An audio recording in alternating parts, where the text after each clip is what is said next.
Hello everyone, English by Chhavi sir channel पर आप सभी व्यूअर्स का स्वागत है। दोस्तों, आज मैं डिस्कस करने जा रहा हूँ UP board grammar class 12th से वोकैबुलरी में वन वर्ड सब्स्टिट्यूशन का पार्ट सेकंड में हम लोग 21 से लेकर 40 नंबर तक वन वर्ड सब्स्टिट्यूशन कवर करने जा रहे हैं। दोस्तों, इस वीडियो के पहले मैं पार्ट फर्स्ट अपलोड कर चुका हूं। जिस किसी ने पार्ट फर्स्ट न देखा हो तो वह ग्रामर नाम से बनी हुई प्लेलिस्ट में जाकर पार्ट फर्स्ट देख सकता है। अब चलिए आज का ज्ञान प्राप्त करते हैं। और आज का ज्ञान है, हार तो वह सबक है जो आपको बेहतर होने का मौका देती है। तो दोस्तों, कभी कभी ज़िंदगी में हारना भी अच्छा होता है, क्योंकि हारने से आपको अपनी गलतियों का एहसास होता है और अगली बार से वो गलतियां न हो, इस बात का सबक हमको मिलता है। तो दोस्तों, चलिए चलते हैं वन वर्ड सब्स्टिट्यूशन पर और स्टार्ट करेंगे 21 नंबर से। A place for burial other than a churchyard. ऐसे स्थान को हम लोग कब्रिस्तान कहते हैं और इंग्लिश में सीमेट्री कहलाता है। 22 number, a place for cremation of dead bodies. इसको हिंदी में शमशान बोला जाता है और इंग्लिश में क्रीमेटोरियम बोला जाता है। 23, people working together in the same office और डिपार्टमेंट। यानी जो पीपल होते हैं, जो लोग होते हैं, वर्किंग टुगेदर साथ साथ काम करते हैं, इन द सेम ऑफिस और डिपार्टमेंट, यानी एक ही ऑफिस या डिपार्टमेंट में काम करने वाले लोगों को क्या कहा जाता है? तो ऐसे लोगों को हिंदी में सहकर्मी बोलते हैं और इंग्लिश में कॉलीग्स बोला जाता है।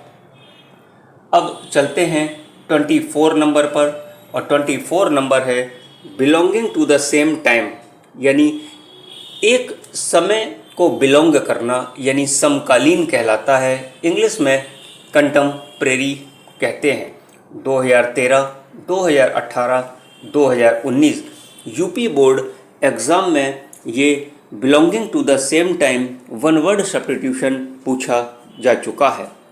बात करते हैं 25 नंबर की, दैट कैन बी बिलीव्ड, जिस पर विश्वास किया जा सके। तो जिस पर विश्वास किया जा सके वह हिंदी में विश्वसनीय कहलाता है और इंग्लिश में कहते हैं उसे क्रेडिबल। 2014 में बोर्ड पेपर में that can be believed one word substitution पूछा जा चुका है। बात करते हैं 26 नंबर की, the state of being unmarried. यहाँ पर इफ़ हो गया है, यहाँ पर है of. The state of being unmarried, यानी इसको कहते हैं मतलब जब शादी ना हो किसी की, यानी हिंदी में ब्रह्मचर्य कहलाता है और इंग्लिश में सेलिबेसी बोला जाता है। अब बात करते हैं 27 नंबर की, ए government of the people.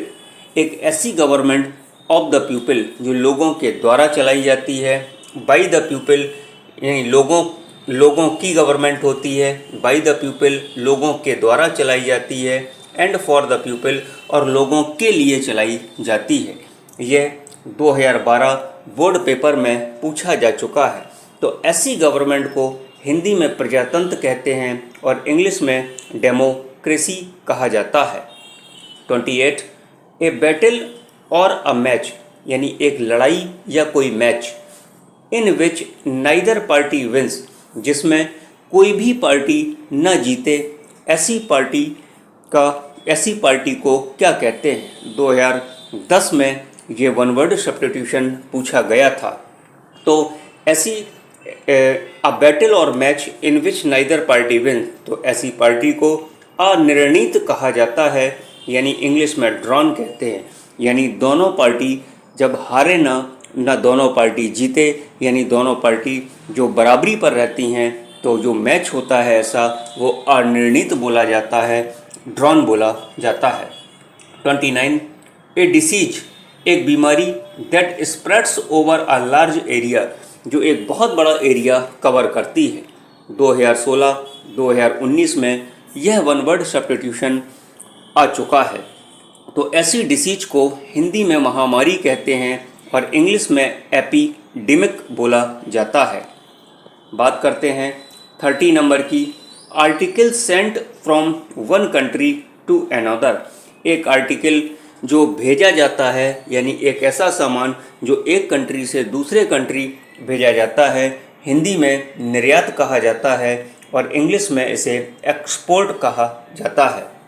31 number, that is fit to be eaten, जो खाने के योग्य हो, हिंदी में खाने योग्य बोलते हैं और इंग्लिश में एडिबल कहा जाता है। यह one word substitution 2012-2013 board exam में पूछा जा चुका है। बात करते हैं 32 नंबर की, a selfish person who always thinks of himself, एक स्वार्थी व्यक्ति जो केवल अपने बारे में ही सोचता है। 2013 बोर्ड एग्ज़ाम में यह वन वर्ड सब्स्टिट्यूशन पूछा गया था। तो ऐसे व्यक्ति को अहमवादी कहते हैं, इंग्लिश में ईगोइस्ट बोलते हैं। 33 नंबर की बात करते हैं, फिट टू बी चूजन, यानी चुनने योग्य जो होता है वो योग्य कहलाता है, इसे इंग्लिश में एलिजिबल कहते हैं। 2009 बोर्ड एग्ज़ाम में फिट टू बी चूजन पूछा गया था। 34 number, a person who leaves his own country, एक ऐसा व्यक्ति जो अपनी कंट्री को छोड़ देता है, and goes to live in another, और दूसरे देश में जाकर बस जाता है। तो ऐसे व्यक्ति को क्या कहा जाता है? दोस्तों, ये यहाँ पर मिस्टेक है, लेकिन इसका आंसर आप हमें कमेंट बॉक्स में बताएं, नहीं तो अगले वीडियो में हम इसके बारे में आपसे डिस्कस करेंगे। 35 number, words inscribed on grapes, यानी कब्र पर जो शब्द अंकित होते हैं उसे कब्र पर अंकित शब्द कहा जाता है और इंग्लिश में उसे एपिटैफ कहते हैं। 2014 बोर्ड पेपर में ये पूछा गया था। बात करते हैं 36 नंबर की, one who believes in fate, जो भाग्य में विश्वास रखता हो उसे भाग्यवादी कहते हैं, इंग्लिश में फेटालिस्ट कहा जाता है। 2013 बोर्ड पेपर में ये पूछा जा चुका है।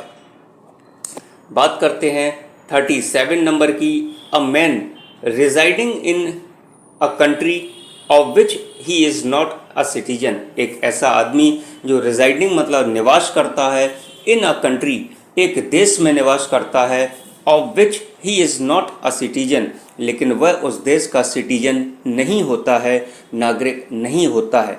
तो ऐसे व्यक्ति को विदेशी कहते हैं, इंग्लिश में फॉरेजन कहलाता है। 38 नंबर की बात करते हैं, a person who Yeats too much, एक ऐसा व्यक्ति जो बहुत ज़्यादा खाता हो, हिंदी में उसे पेटू कहते हैं और इंग्लिश में ग्लूटन बोला जाता है। 39 number, for which no salary is paid, मतलब जहाँ पर आप काम करते हैं और आपको यदि सैलरी ना दी जाए तो वह कहलाता है अवैतनिक और इंग्लिश में कहते हैं हॉनोररी। 2013 बोर्ड पेपर में ये वन वर्ड सब्स्टिट्यूशन पूछा गया था। बात करते हैं 40 नंबर की, that can not be read, जिसे पढ़ा नहीं जा सकता, हिंदी में अपठनीय कहते हैं और इंग्लिश में इलेजिबल कहा जाता है। दोस्तों, ये वन वर्ड सब्स्टिट्यूशन बहुत ज़्यादा इम्पॉर्टेंट है, क्योंकि 2009, 2011, 2016, 2019, 2020 बोर्ड पेपर में ये वन वर्ड सब्स्टिट्यूशन पूछा जा चुका है। तो दोस्तों, ये था वन वर्ड सब्स्टिट्यूशन का पार्ट 2।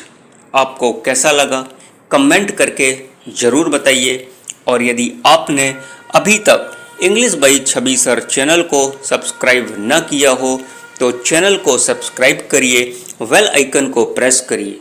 दोस्तों, वीडियो अच्छा लगा हो तो वीडियो को लाइक करिए और अपने दोस्तों के साथ शेयर करना बिल्कुल भी मत भूलिए। Thank you for watching.